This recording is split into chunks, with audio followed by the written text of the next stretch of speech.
On the season finale of BBQ Brawl, you saw some of the most outstanding barbecue in the entire show. I'm gonna show you how to set up your grill so you can queue like the masters. So what chefs and insiders know is, with this grill, you can actually get 3 types of cooking out of it. I'm gonna show you how indirect heat can get you a very hot zone, a low zone, and how to use the entire barbecue like an oven.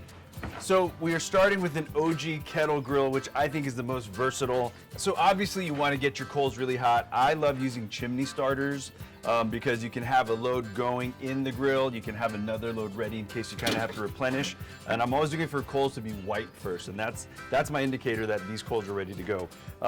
Once you're at the grill, make sure that you're loading the grill only on one half of the grill. Make sure you're only getting coals on one side. What that's gonna do, that's gonna give you the most flexibility in a grill. Another good tip is make sure your side towels are absolutely dry.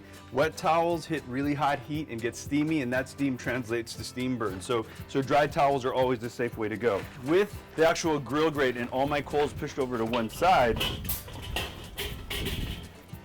you have a searing side, because most of the time you're going to want to get beautiful char marks or those kind of hash marks. This gives you that opportunity. If you're working with smaller pieces of protein, you can actually char, get your color onto the protein because it's absolutely critical. It also looks good. And then once you've got enough color, you can actually move all your charred pieces over to the cool side and just kind of let them cruise, because this is basically direct hot heat to give you those char marks. This is going to be indirect heat to continue the cook without getting too much color.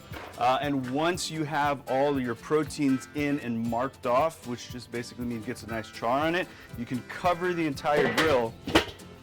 And depending on how much air you let in or out, you can play with the temperature of the grill. So to summarize, coals on one side of the grill gives you either direct heat to get direct, beautiful char, or indirect heat to continue the cooking without any more color. Or you can actually put all of your food on the indirect side if you want a longer, slower cook, cover, and you've got yourself a convection oven. That's how I like to set up my grills. So make sure to tune in to BBQ Brawl for more tips, tricks, and of course, delicious barbecue.